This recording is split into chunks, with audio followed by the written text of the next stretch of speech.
Hello दोस्तों, स्वागत है आपका अपने चैनल द लर्निंग इंस्टीट्यूट्स में। इस वीडियो में हम करने जाने class 11 chapter first the living world. तो स्टार्ट करते हैं अपने चैप्टर को। इसके अंदर हमें कुछ 4 टॉपिक्स में डिवाइड कर दिया है इस चैप्टर को, द लिविंग वर्ल्ड को। पहला टॉपिक है हमारा, इसके अंदर इसका चार्ट बना लेते हैं छोटा सा। पहला टॉपिक है what is living. What is living, living क्या है। फिर उसका दूसरा टॉपिक है taxonomy and systematics. Taxonomy and systematics. फिर उसके बाद इसका जो तीसरा टॉपिक है वो हमें दे रखा है टैक्सोनॉमिक कैटेगरीज। Taxonomic categories. फिर उसके बाद लास्ट टॉपिक है हमारा इसका टैक्सोनॉमिक एड्स। Taxonomic ads. तो ये हमारे इसके 4 टॉपिक्स हैं जिनको हमें कवर करना है। तो फर्स्ट स्टार्ट करते हैं व्हाट इज लिविंग। यहाँ से स्टार्ट करते हैं आज अपना टॉपिक। तो व्हाट इज लिविंग देखते हैं। आप बताइए व्हाट इज लिविंग। लिविंग क्या है। लिविंग वो सारी चीज़ें जो भी ग्रो कर रही हैं वो सब लिविंग है ना। प्लांट है, ग्रो करता है, लिविंग है ना। ह्यूमंस हैं, ग्रो करते हैं, लिविंग है। एनिमल्स हैं, ग्रो करते हैं, लिविंग है ना। जो भी चीज़ें ग्रो कर रही हैं वो लिविंग है। अब हमारे जैसे कि ग्रोथ है, लिविंग, मैंने अभी बताया ग्रोथ लिविंग है। फिर उसके बाद रिप्रोडक्शन लिविंग है, रिप्रोडक्शन। और भी बहुत सारी चीज़ें हैं जो लिविंग होती है ना। सेल्फ रेगुलेटिंग लिविंग है, सेल्फ रेगुलेटिंग।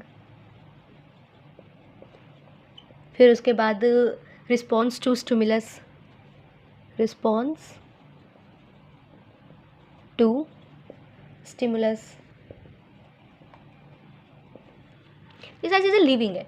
हमें क्या क्या पढ़ना है एनसीईआरटी के अंदर। हमें पढ़ना है इस ग्रोथ के बारे में, रिप्रोडक्शन के बारे में। और ये 2 हो गए, ये पहला, ये दूसरा। और तीसरा है टॉपिक हमारा जो है मेटाबॉलिज्म, है ना। हमारी बॉडी के अंदर जितने भी मेटाबॉलिक रिएक्शन होते हैं वो भी क्या है, वो भी तो लिविंग ही है। और उसके बाद 4th है हमारा लास्ट कॉन्शियसनेस।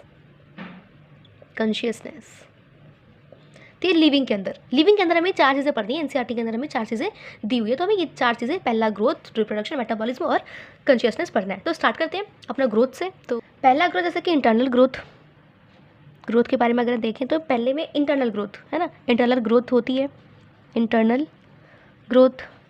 अब जो इंटरनल ग्रोथ होती है वो लिविंग के अंदर होती है ना। यानी कि लिविंग के अंदर ही होती है। ग्रोथ है तो लिविंग के अंदर ही होगी, लेकिन इंटरनल ग्रोथ सबके अंदर होती है ना। अगर हम देखें तो ग्रोथ सबके अंदर होती है। लिविंग, सारे लिविंग्स के अंदर ग्रोथ होती है, इंटरनल ग्रोथ। तो यानी कि इसीलिए हम कह सकते हैं कि जो इंटरनल ग्रोथ है वो डिफाइनिंग फीचर है।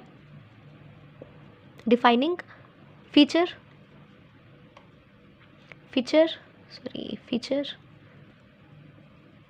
ऑफ लिविंग, है ना। और डिफाइनिंग फीचर है ना इंटरनल ग्रोथ, लिविंग क्या डिफाइनिंग फीचर है। और सेकेंड अगर हम देखें तो वो मल्टीसेलुलर ऑर्गेनिज्म, इनके अंदर भी ग्रोथ है ना, लिविंग है। ये मल्टी सेलुलर ऑर्गेनिज्म, इनके अंदर भी होती है ना। ग्रोथ होती है, रिप्रोडक्शन होता है ना। अच्छा, ग्रोथ और जो रिप्रोडक्शन वर्ड है ना, ये दोनों वर्ड सेपरेट है ना। सबको, कई लोगों को लगता है कि जो ग्रोथ और रिप्रोडक्शन है वो दोनों अलग अलग है, दोनों एक ही है, लेकिन दोनों अलग अलग होते हैं। ग्रोथ यानी कि ग्रो हो रहा है कोई चीज़, और रिप्रोडक्शन यानी कि पीढ़ी बदल रही है, यानी पीढ़ी बढ़ रही है आगे, है ना। तो दोनों अलग अलग, दोनों सेपरेट है। फिर तीसरा ये यूनिसेलुलर। जो यूनिसेलुलर ग्रोथ होती है, यूनिसेलुलर के अंदर यानी कि जैसे कि एक ऑर्गेनिज्म है ना। एक ऑर्गेनिज्म है, वही क्या करेगा, डिवाइड होगा, है ना। और ये कुछ इस तरीके से होता है। 2 डॉटर सेल्स निकल के आते हैं बाहर, उसके बाद है ना डिवाइड होता है। तो ऑर्गेनिज्म 1 फर्स्ट और ये वाला सेकेंड, है ना। एक ऑर्गेनिज्म में से 2 ऑर्गेनिज्म तो ये यूनिसेलुलर के अंदर रिप्रोडक्शन इस तरीके से होता है। तो यानी कि इसके अंदर जो डिफाइनिंग फीचर है ग्रोथ का, है ना, वो क्या है, इंटरनल ग्रोथ, है ना, इंटरनल ग्रोथ। लिविंग्स में, सब सारे लिविंग्स में ये इंटरनल ग्रोथ होती है, जो भी चीज़ें लिविंग है, तो ये एक डिफाइनिंग फीचर है ना। अब आगे बढ़ते हैं, ग्रोथ तो हो गया, अब हमें करना है रिप्रोडक्शन। तो अब आते हैं रिप्रोडक्शन पर, एक मिनट इसको रब कर देते हैं। तो रिप्रोडक्शन, अब रिप्रोडक्शन को हमें पता है कि रिप्रोडक्शन दो तरीके का होता है ना, हमने पहले भी पढ़ा हुआ है, ये दो तरीके का होता है, पहला सेक्सुअल और दूसरा एसेक्सुअल, सेक्सुअल, है ना, दो तरीके के होते हैं। अब सेक्सुअल के अंदर क्या होता है, हमें पता है कि जब भी फ्यूजन जो होता है गैमेट्स का, मेल गैमेट और फीमेल गैमेट, तब होता है रिप्रोडक्शन, है ना, तो यानी फ्यूजन होता है, फ्यूजन ऑफ गैमेट्स। और इसके अंदर क्या होता है, ये बैक्टीरिया, है ना, बैक्टीरियल होता है ये एसेक्सुअल, बैक्टीरिया के अंदर होता है ये, बैक्टीरिया वगैरह इसको करते हैं, एसेक्सुअल मोड ऑफ रिप्रोडक्शन वो यूज़ करते हैं बैक्टीरिया वगैरह। तो अब जो सेक्सुअल के बारे में थोड़ा सा देखेंगे, जो सेक्सुअल होता है उसके अंदर क्या होता है ना, कि अभी हमें देखना है लिविंग के बेसिस पर, है ना, कि लिविंग के अंदर, अब एसेक्सुअल तो इसके अंदर हो ही नहीं सकता, सेक्सुअल देख लेते हैं जो लिविंग, है ना, क्योंकि एसेक्सुअल में बैक्टीरिया वगैरह, वायरस वगैरह, काफ़ी सारी चीज़ें आती हैं जो लिविंग नहीं हो सकती, जो लिविंग के अंदर हम उसको काउंट नहीं करेंगे। तो जो फ्यूजन ऑफ गैमेट्स है, यानी कि जो सेक्सुअल रिप्रोडक्शन है, उसके अंदर थोड़ा देख लेते हैं कि लिविंग, सभी लिविंग के अंदर होता है क्या, है ना, क्योंकि जो भी लिविंग है उनके अंदर रिप्रोडक्शन होता ही है, ऐसा ही है। तो अगर हम ये क्वेश्चन पूछें कि जित भी लिविंग है उनके अंदर रिप्रोडक्शन होता है, तो ये, तो अगर आपका जवाब हाँ है तो गलत है, क्योंकि इसका अंदर आंसर नहीं होगा, ना नो होगा, क्योंकि जो स्टीराइल कपल्स हैं, है ना, वो रिप्रोडक्शन नहीं कर पाते अपना, उनका रिप्रोडक्शन नहीं हो पाता, जो स्टीराइल फीमेल्स होती हैं, है ना। अब जैसे कि मान लेते हैं, हम एक एग्जांपल ले लेते हैं, एक म्यूल ले लेते हैं, चलो एक म्यूल है ना, म्यूल है एक। अब इस म्यूल कौन सा है, एक तो हमने फीमेल हॉर्स से लिया है ना, ये है हमारा म्यूल, हमने कहाँ से लिया है, फीमेल हॉर्स से, फीमेल हॉर्स। और दूसरा वाला अब मेल का चाहिए, फीमेल का तो हो गया, तो मेल का हम ले लेते हैं डंकी, है ना, मेल में डंकी ले लेते हैं। अब इसको मिल करके जो बनेगा, है ना, म्यूल बनेगा, तो वो क्या होगा, इंटरस्पेसिफिक होगा, इंटरस्पेसिफिक, स्पेसिफिक, फिर उसके बाद है ना हाइब्रिड होगा, हाइब्रिड होगा वो, हाइब्रिड। और ये क्या होगा, स्टीराइल होगा। अब चाहे कितना भी है ना, ये स्टीराइल होगा, स्टीराइल, स्टीराइल होगा ये, है ना, क्योंकि अब अलग अलग तरीके से मिलकर बना है ना। अब हमने अगर मान लेते म्यूल बना भी लिया, तो अब अगर हम ऐसे बनाएंगे म्यूल, तो वो स्टीराइल होगा, है ना। अब जैसे कि वर्क बीज है, स्टीराइल फीमेल्स होते हैं, जो इनफर्टाइल कपल्स होते हैं, यानी कि इनफर्टाइल, फर्टाइल जो कपल्स होते हैं, अब वो तो लिविंग ही है, लेकिन रिप्रोडक्शन कहाँ हो रहा है ना। तो यानी कि ये यानी कि जो रिप्रोडक्शन है, it is not defining feature of living। खिचड़ी पक गई है तो एक minute, defining feature of living, है ना। रिप्रोडक्शन यानी कि डिफाइनिंग फीचर नहीं है। अब ये तो हुआ दूसरा, अब करेंगे तीसरा, तो कर लेते हैं इसको रब। तो ये मेटाबॉलिज्म थर्ड है हमारा, मेटाबॉलिज्म। तो हमें पता है कि जो हमारी बॉडी है वो केमिकल से बनी है ना। Our body is made up of the chemicals. तो हमारी बॉडी जो केमिकल से मिलकर बनी है। अब जैसे कि अब मान लेते हैं कि एक छोटा सा कुछ चीज़ है और एक छोटी और दो चीज़ें हैं, दो चीज़ों को मिला करके हमने रिएक्शन कराया। मेटाबॉलिक यानी कि जो मेटाबॉलिज्म यानी कि जो मेटाबॉलिक रिएक्शंस हो रहे हैं हमारी बॉडी के अंदर, वो है ना मेटाबॉलिक रिएक्शंस। तो जो जैसे मान लेते हैं कि एक सब्सटेंस है ए और उसको हमने रिएक्ट कराया बी से, तो हमारे पास एक नया ही चीज़ निकल के आएगा जो होगा सी, है ना। अब दूसरा एग्जांपल ले लेते हैं, जैसे कि एक है हमारे पास ए एटम, कोई एक है ना, थिंक है हमारे पास कोई ए, उसको हमने रिएक्ट कराया और हमारे पास दो चीज़ें निकल कर आई, बी प्लस सी, है ना। तो ये दो तरीके की रिएक्शन था। अब जैसे कि एक छोटी चीज़ है ना, मान लेते हैं एक छोटी सी चीज़ है, उसको हमने रिएक्ट कराया इससे, अब ये हमें एक बड़ी सी कोई एक चीज़ देगी, है ना, इसको हम कहेंगे एनाबॉलिज्म, है ना, एनाबॉलिज्म। ये रिएक्शन कौन सा है, एनाबॉलिज्म टाइप ऑफ रिएक्शन है ये।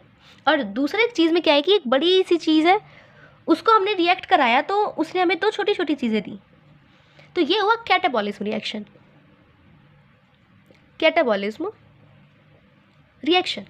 दो तरीके के रिएक्शन हो गए हमारे पास। तो अब जो मेटाबॉलिज्म है, यानी कि जो ये मेटाबॉलिज्म है ना, मेटाबॉलिज्म जो रिएक्शन है वो तो डिफाइनिंग फीचर है, जो मेटाबॉलिज्म इज डिफाइनिंग फीचर, है ना, of living state, but metabolism living feature है, लेकिन जो मेटाबॉलिक रिएक्शन है वो लिविंग फीचर नहीं है। अब जैसे कि मान लेते हैं कि हमने अपने घर में से कोई यूटेंसिल लिया, उसको रिएक्ट करा दिया किसी केमिकल से, तो वो तो लिविंग नहीं है ना, वो लिविंग नहीं है, क्योंकि अब यूटेंसिल है तो वो लिविंग कहाँ से। तो यानी कि जो मेटाबॉलिज्म है वो डिफाइनिंग फीचर है, लेकिन जो मेटाबॉलिक रिएक्शन है वो डिफाइनिंग फीचर नहीं है। यानी कि हम लिख सकते हैं यहाँ पर हम लिख सकते हैं कि मेटाबॉलिज्म इज डिफाइनिंग फीचर, है ना, मेटाबॉलिज्म इज डिफाइनिंग फीचर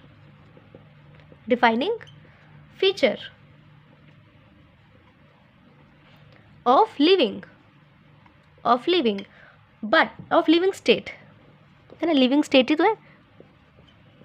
लेकिन जो मेटाबॉलिक रिएक्शन है, मेटाबॉलिक रिएक्शन जो है are not restricted to living organism, है ना, आर नॉट रेस्ट्रिक्टेड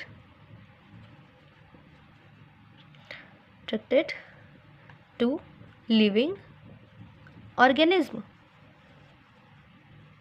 है ना। जो कि अब जैसे कि मेटाबॉलिज्म जो है, मेटाबॉलिज्म वो हमारी बॉडी के अंदर हो रहा है, मेटाबॉलिज्म हमारे बॉडी के अंदर हो रहा है, यानी कि वो बॉडी, और हमारी जो बॉडी है वो किससे बनी है, केमिकल से बनी है, यानी कि एक एक छोटे छोटे सेल से मिलकर बनी है ना, छोटे छोटे सेल से, उससे मिलकर के पूरा एक ऑर्गेनिज्म बनता है ना, छोटे छोटे सेल से मिलकर टिश्यू बनता है, टिश्यू से मिलकर के ऑर्गन बनता है, ऑर्गन सिस्टम बनता है, फिर ऑर्गन सिस्टम से पूरा एक ऑर्गेनिज्म बनता है। तो हमारा वो जो बॉडी है वो उसकी जो यूनिट है लाइफ की, वो सेल है, तो वो सेल से बनी है। तो यानी कि जो सेलुलर नेचर होगा मेटाबॉलिज्म का, वो डिफाइनिंग फीचर है ना। तो हम यानी कि अब इसके अंदर मेटाबॉलिक रिएक्शन डिफाइनिंग फीचर नहीं है, हमने यहाँ पर बताया क्लियरली। तो यहाँ पर हम एक स्टार डालकर ऐसा लिख सकते हैं कि जो सेलुलर नेचर है वो डिफाइनिंग फीचर है, जो सेलुलर नेचर पर होगा, सेलुलर नेचर इज डिफाइनिंग, ये डिफाइनिंग है ना, ये डिफाइनिंग है। अब ये तो हुआ थर्ड। अब चौथा जो हमने बताया था कॉन्शियसनेस, अब वो देख लेते हैं, तो करते हैं इसको रब। कॉन्शियसनेस, तो कॉन्शियसनेस जो है वो यानी कि चेतना, कॉन्शियसनेस मतलब चेतना, यानी कि जो इंसान तत्पर रहता है, यानी कि होश और हवास में है अपने, यानी कि जो इन्वायरमेंट को सेंस कर सकता है ना। कॉन्शियसनेस का मतलब कि सेंसिंग द इन्वायरमेंट, है ना, जो सेंस कर सके इन्वायरमेंट को, वो कॉन्शियस है ना। अब कॉन्शियस के अंदर जो सेल्फ कॉन्शियसनेस है वो सिर्फ ह्यूमंस कर सकते हैं, यानी कि सिर्फ ह्यूमंस कर सकते हैं, वो एनिमल्स और जो बाकी और ऑर्गेनिज्म है वो नहीं कर सकते। सेल्फ कॉन्शियसनेस सिर्फ ह्यूमंस कर सकते हैं, और जो कॉन्शियसनेस है वो सबके अंदर होती है, लेकिन जो सेल्फ कॉन्शियसनेस है वो सिर्फ ह्यूमन बीइंग कर सकते हैं, यानी कि जो सेल्फ कॉन्शियसनेस है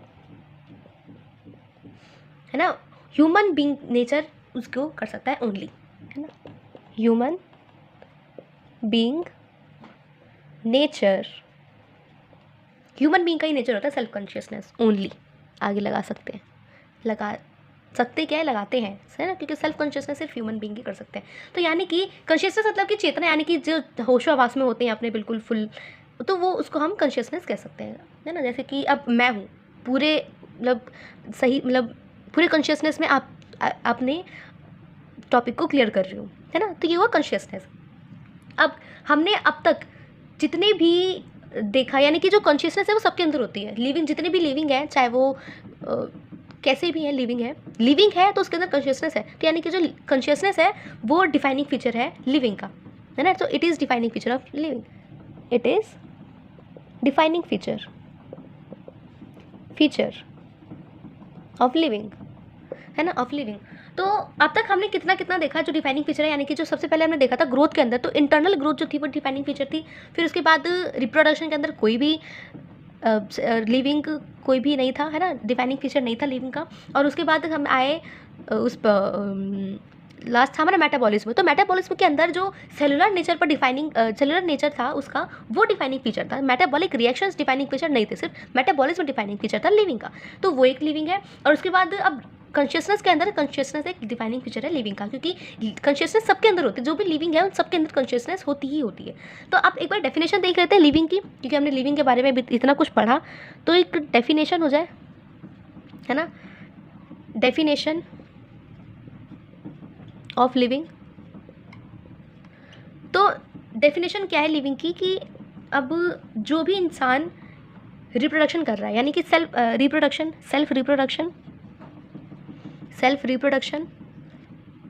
रिप्रोडक्शन, ये वही है जो अब तक हमने पढ़ा, उसी को बस एक शॉर्ट फॉर्म में लिख रहे हैं हम, है ना. जो सेल्फ रिप्रोडक्शन है, अब रिप्रोडक्शन को हम रेप्लिकेशन भी कहते हैं, हमारे एनसीईआरटी के बुक में दिया हुआ है. और ग्रोथ हो गई, है ना, ग्रोथ को हम इवॉल्विंग भी कहते हैं, हमारे एनसीईआरटी बुक में दिया हुआ है. और है चीज़ें जो सेल्फ रेगुलेशन है ना, रेगुलेशन, सेल्फ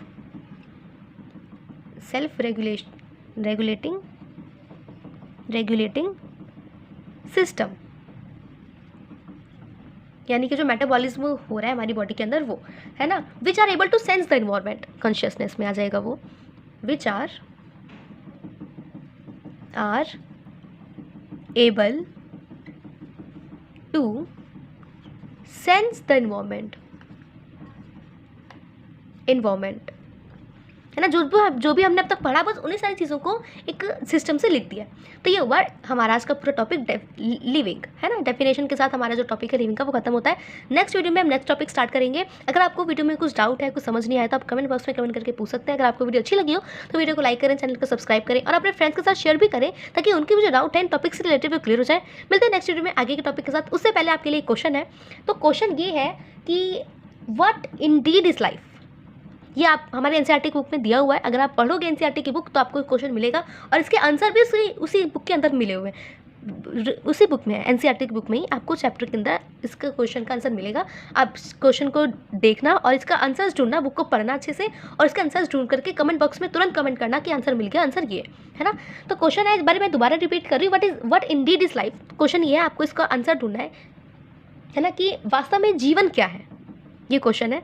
तो मिलते हैं नेक्स्ट वीडियो में आगे के टॉपिक के साथ. तब तक के लिए बाय बाय. आपको आंसर्स कमेंट बॉक्स में कमेंट करने हैं, लेकिन ज़रूर. Okay, bye.